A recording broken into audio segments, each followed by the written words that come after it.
네, 뉴스 Q&A 오늘은 이윤아 기자와 함께하겠습니다. 실적 시즌이다 보니 이야기를 빼놓을 수가 없을 것 같은데요. 이윤아 기자, 애플 이야기가 또 떠들썩합니다. 삼성보다 하루 앞서서 실적을 발표했는데 매출과 순이익이 모두 좋지 않았다라고 들립니다. 어떤가요? 네, 애플이 2016년 회계년도 3분기, 그러니까 우리나라 2분기에 해당하는 기간에 매출을 발표했습니다. 매출은 423억 6천만 달러, 1년 전보다 14.6% 감소했고요. 순이익은 78억 달러로 27%나 줄었습니다. 지난 분기에 이어 두 개 분기 연속으로 두 자릿수 매출이 감소하는 모습을 보였습니다. 네, 그렇군요. 그럼 이처럼 실적이 안 좋은 이유, 아이폰 판매에서 좀 찾아볼 수 있을까요? 네, 애플은 1년마다 전략 제품을 출시하고 있죠. 네. 지난해 하반기 출시한 아이폰 6S의 부진으로 실적 악화를 겪고 있습니다. 회계년도 3분기 아이폰 판매량은 총 4,040만 대인데요. 1년 전 같은 기간 5,100만 대에서 15% 줄어든 수치입니다.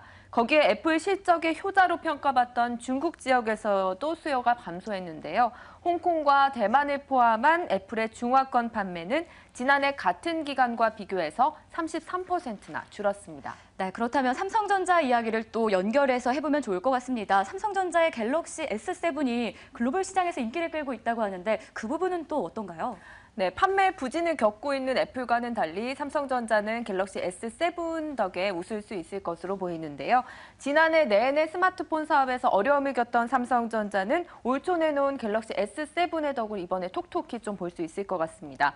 갤럭시 S7 덕에 앞서 발표했던 잠정 실적에서도 영업이익 8조 1천억 원을 기록하면서 1년 전 같은 기간보다 18% 이익이 개선되는 모습을 보였는데요.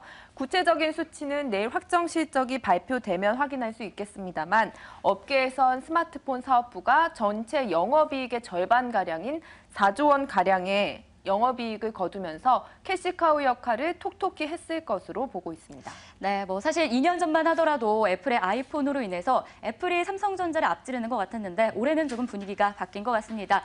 그렇다면 하반기에 양사가 모두 신제품을 발표한다고 하는데 전망 어떻게 나오고 있나요?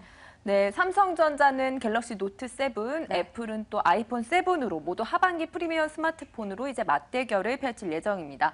삼성전자의 갤럭시 노트 7은 현지 시간으로 오는 8월 2일 미국 뉴욕에서 발표되고요.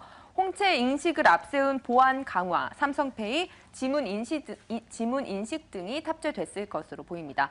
듀얼 카메라와 광화시 손떨림 기능 등 카메라 기능을 강화한 애플의 신제품 차기작은 9월 셋째 주인 12일 전후로 발표될 것으로 보이는데요. 라이벌이라는 명칭에 맞게 스마트폰 시장에서 엎치락 뒤치락하고 있는 삼성전자와 애플이 하반기에는 어떤 대결을 펼칠지 좀 주목해 봐야 될 것 같습니다.